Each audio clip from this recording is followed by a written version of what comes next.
The Book of Ecclesiastes, Chapter 1. The words of the teacher, son of David, king in Jerusalem. Meaningless, meaningless, says the teacher, utterly meaningless. Everything is meaningless. What do people gain from all their labors at which they toil under the sun? Generations come and generations go, but the earth remains forever. The sun rises and the sun sets and hurries back to where it rises. The wind blows to the south and turns to the north. Round and round it goes, ever returning on its course. All streams flow into the sea, yet the sea is never full. To the place the streams come from, there they return again. All things are wearisome, more than one can say. The eye never has enough of seeing, nor the ear its fill of hearing.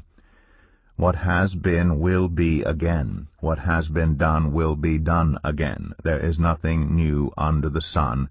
Is there anything of which one can say, "Look, this is something new"? It was here already long ago. It was here before our time. No one remembers the former generations, and even those yet to come will not be remembered by those who follow them. I, the teacher, was king over Israel in Jerusalem. I applied my mind to study and to explore by wisdom all that is done under the heavens. What a heavy burden God has laid on mankind! I have seen all the things that are done under the sun. All of them are meaningless, a chasing after the wind. What is crooked cannot be straightened. What is lacking cannot be counted. I said to myself, "Look, I have increased in wisdom more than anyone who has ruled over Jerusalem before me.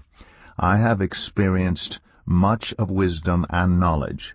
Then I applied myself to the understanding of wisdom, and also of madness and folly. But I learned that this too is a chasing after the wind. For with much wisdom comes much sorrow. The more knowledge, the more grief." Ecclesiastes 2. I said to myself, "Come now, I will test you with pleasure to find out what is good." But that also proved to be meaningless. Laughter, I said, is madness. And what does pleasure accomplish? I tried cheering myself with wine and embracing folly, my mind still guiding me with wisdom. I wanted to see what was good for people to do under the heavens during the few days of their lives. I undertook great projects. I built houses for myself and planted vineyards. I made gardens and parks and planted all kinds of fruit trees in them. I made reservoirs to water groves of flourishing trees. I bought male and female slaves and had other slaves who were born in my house. I also owned more herds and flocks than anyone in Jerusalem before me. I amassed silver and gold for myself, and the treasure of kings and provinces. I acquired male and female singers, and a harem as well, the delights of a man's heart. I became greater by far than anyone in Jerusalem before me. In all this my wisdom stayed with me. I denied myself nothing my eyes desired. I refused my heart no pleasure. My heart took delight in all my labor, and this was the reward for all my toil. Yet when I surveyed all that my hands had done, and what I had toiled to achieve, everything was meaningless, a chasing after the wind. Nothing was gained under the sun. Then I turned my thoughts to consider wisdom, and also madness and folly. What more can the king's successors do than what has already been done? I saw that wisdom is better than folly, just as light is better than darkness. The wise have eyes in their heads, while the fool walks in the darkness. But I came to realize that the same fate overtakes them both. Then I said to myself, "The fate of the fool will overtake me also. What then do I gain by being wise?" I said to myself, "This too is meaningless. For the wise, like the fool, will not be long remembered. The days have already come when both have been forgotten. Like the fool, the wise too must die."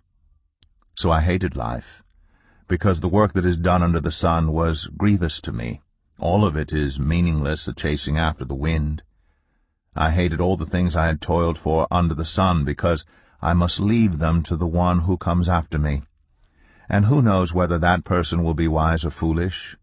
Yet they will have control over all the fruit of my toil, into which I have poured my effort and skill under the sun. This too is meaningless. So my heart began to despair over all my toilsome labor under the sun. For a person may labor with wisdom, knowledge, and skill, and then they must leave all they own to another who has not toiled for it. This too is meaningless and a great misfortune. What do people get for all the toil and anxious striving with which they labor under the sun? All their days their work is grief and pain. Even at night their minds do not rest. This too is meaningless. A person can do nothing better than to eat and drink and find satisfaction in their own toil. This too, I see, is from the hand of God, for without him who can eat or find enjoyment?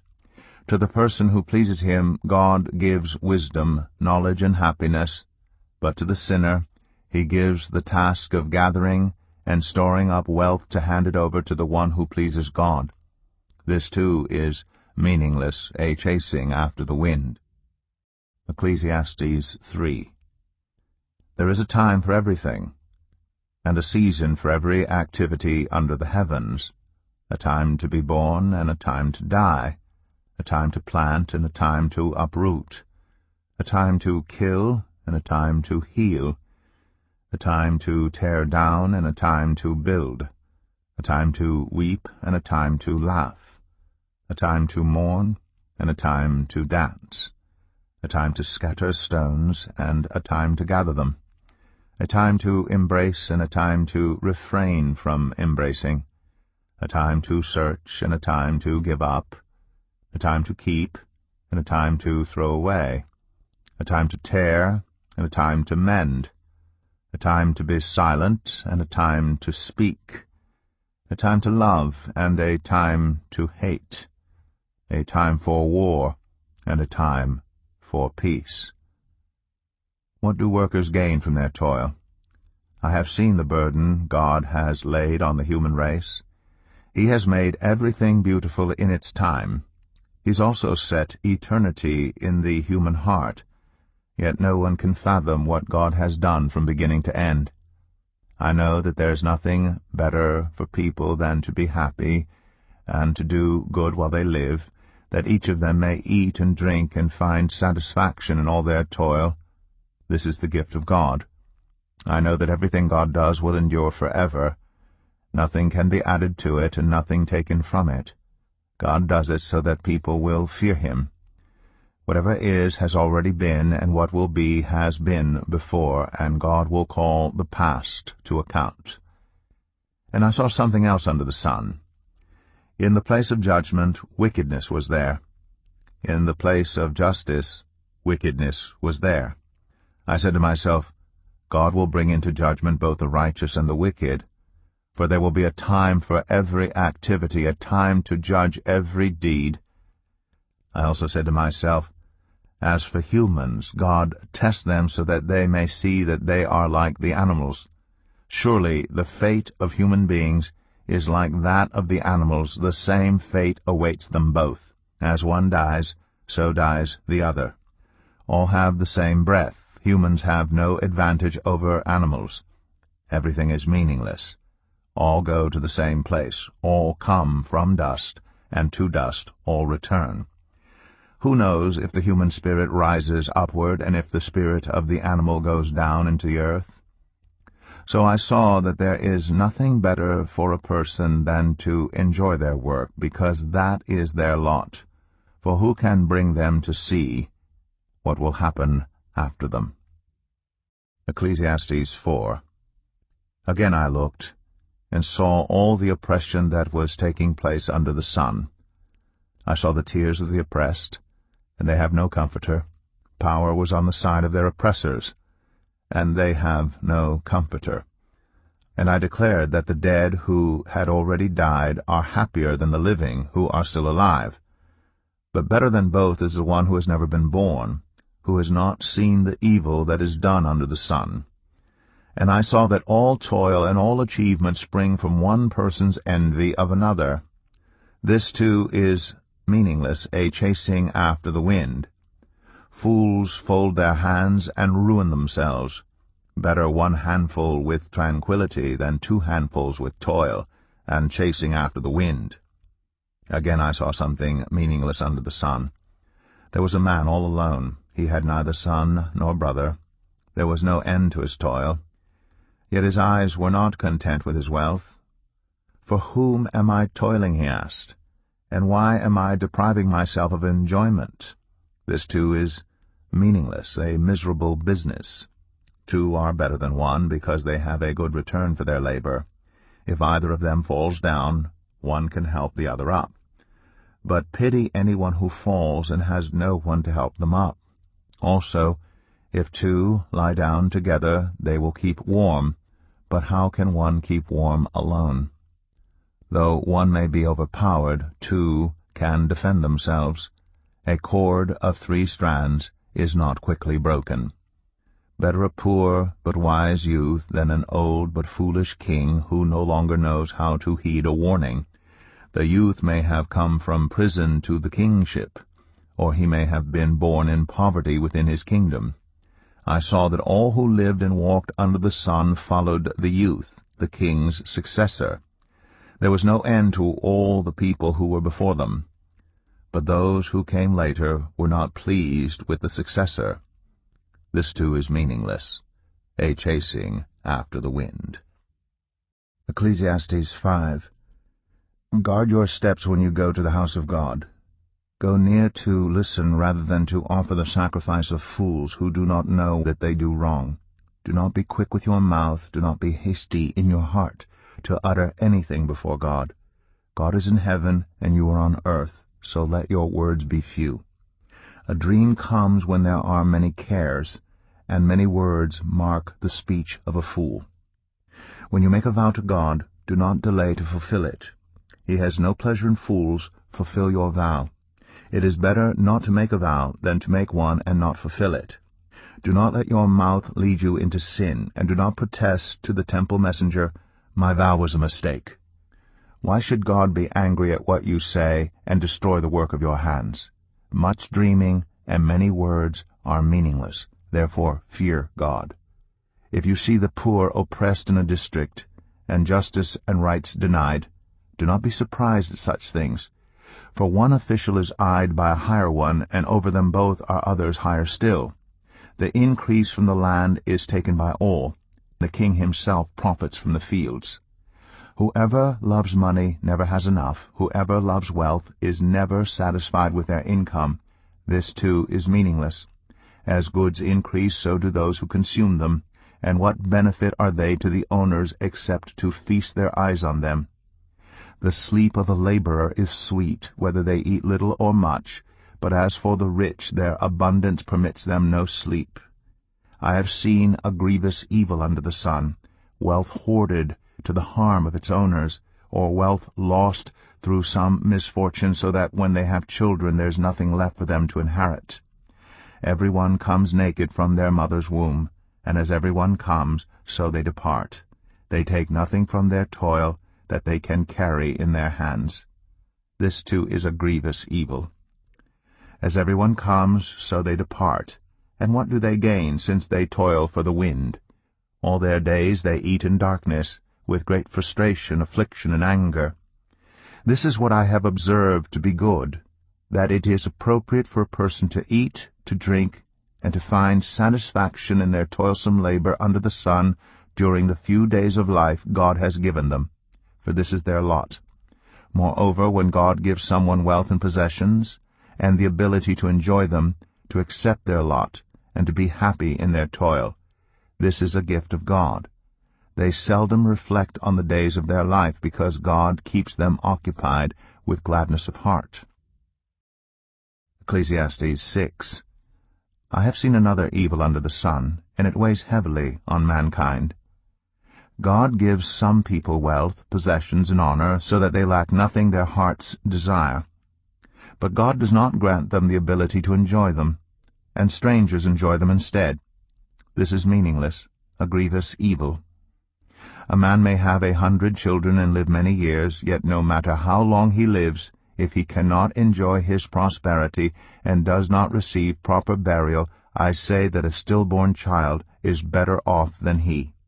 It comes without meaning. It departs in darkness, and in darkness its name is shrouded. Though it never saw the sun or knew anything, it has more rest than does that man, even if he lives 1,000 years twice over, but fails to enjoy his prosperity. Do not all go to the same place? Everyone's toil is for their mouth, yet their appetite is never satisfied. What advantage have the wise over fools? What do the poor gain by knowing how to conduct themselves before others? Better what the eye sees than the roving of the appetite? This too is meaningless, a chasing after the wind. Whatever exists has already been named, and what humanity is has been known. No one can contend with someone who's stronger. The more the words, the less the meaning. And how does that profit anyone? For who knows what is good for a person in life, during the few and meaningless days they pass through like a shadow? Who can tell them what will happen under the sun after they are gone? Ecclesiastes 7. A good name is better than fine perfume, and the day of death better than the day of birth. It is better to go to a house of mourning than to go to a house of feasting. For death is the destiny of everyone. The living should take this to heart. Frustration is better than laughter, because a sad face is good for the heart. The heart of the wise is in the house of mourning, but the heart of fools is in the house of pleasure. It is better to heed the rebuke of a wise person than to listen to the song of fools. Like the crackling of thorns under the pot, so is the laughter of fools. This too is meaningless. Extortion turns a wise person into a fool, and a bribe corrupts the heart. The end of a matter is better than its beginning, and patience is better than pride. Do not be quickly provoked in your spirit, for anger resides in the lap of fools. Do not say, "Why were the old days better than these?" For it is not wise to ask such questions. Wisdom, like an inheritance, is a good thing, and benefits those who see the sun. Wisdom is a shelter, as money is a shelter. But the advantage of knowledge is this: wisdom preserves those who have it. Consider what God has done. Who can straighten what he has made crooked? When times are good, be happy. But when times are bad, consider this: God has made the one as well as the other. Therefore no one can discover anything about their future.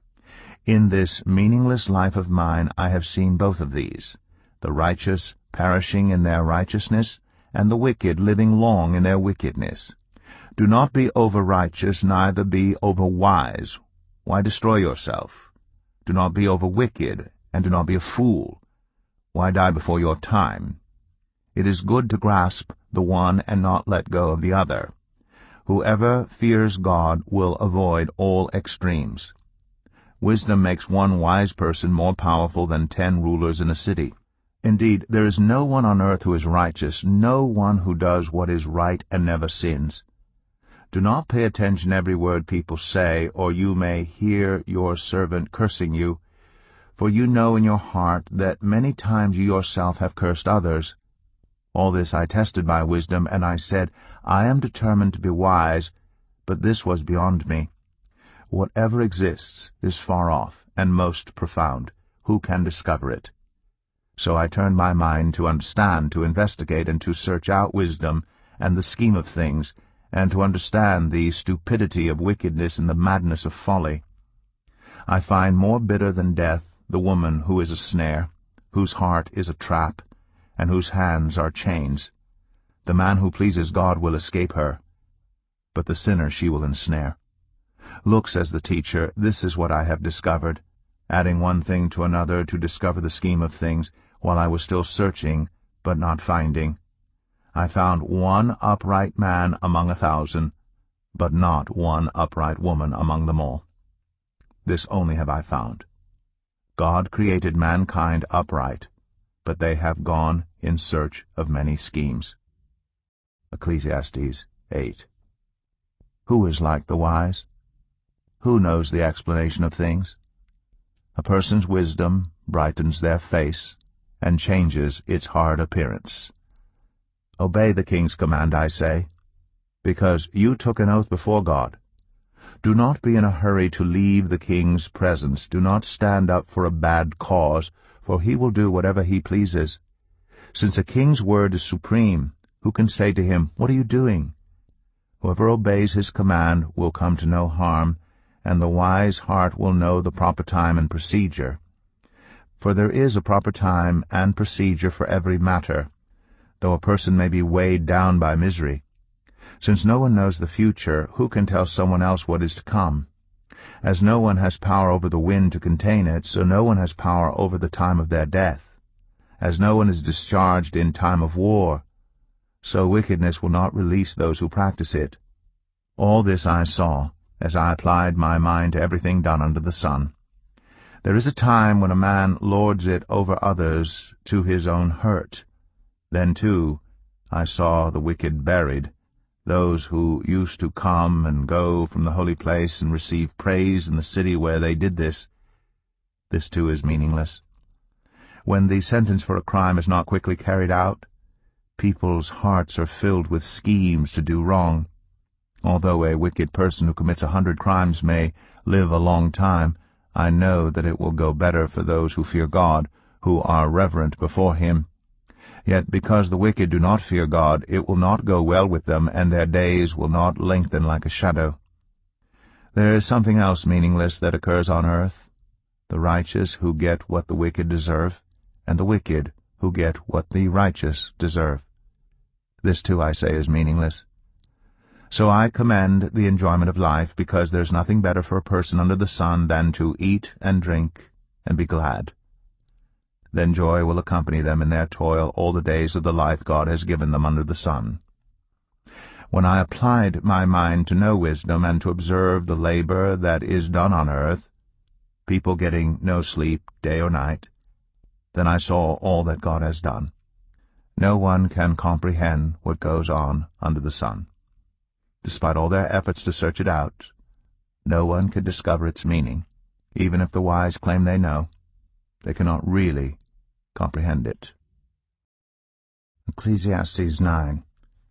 So I reflected on all this, and concluded that the righteous and the wise, and what they do, are in God's hands, but no one knows whether love or hate awaits them.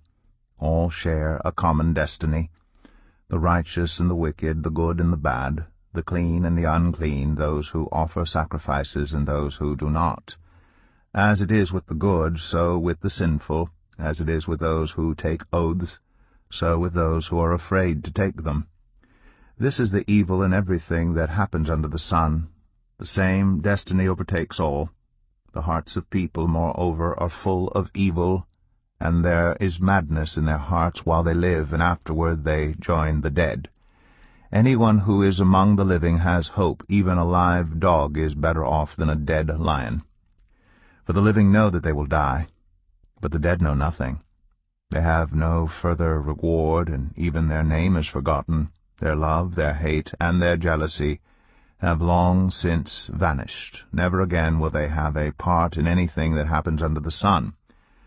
Go, eat your food with gladness, and drink your wine with a joyful heart, for God has already approved what you do. Always be clothed in white, and always anoint your head with oil. Enjoy life with your wife, whom you love, all the days of this meaningless life that God has given you under the sun, all your meaningless days, for this is your lot in life, and in your toilsome labor under the sun. Whatever your hand finds to do, do it with all your might, for in the realm of the dead where you are going there is neither working nor planning, nor knowledge, nor wisdom. I have seen something else under the sun. The race is not to the swift, or the battle to the strong, nor does food come to the wise, or wealth to the brilliant, or favor to the learned, but time and chance happen to them all. Moreover, no one knows when their hour will come, as fish are caught in a cruel net, or birds are taken in a snare. So people are trapped by evil times that fall unexpectedly upon them. I also saw under the sun this example of wisdom that greatly impressed me. There was once a small city with only a few people in it, and a powerful king came against it, surrounded it, and built huge siege works against it. Now there lived in that city a man poor but wise, and he saved the city by his wisdom. But nobody remembered that poor man. So I said, wisdom is better than strength.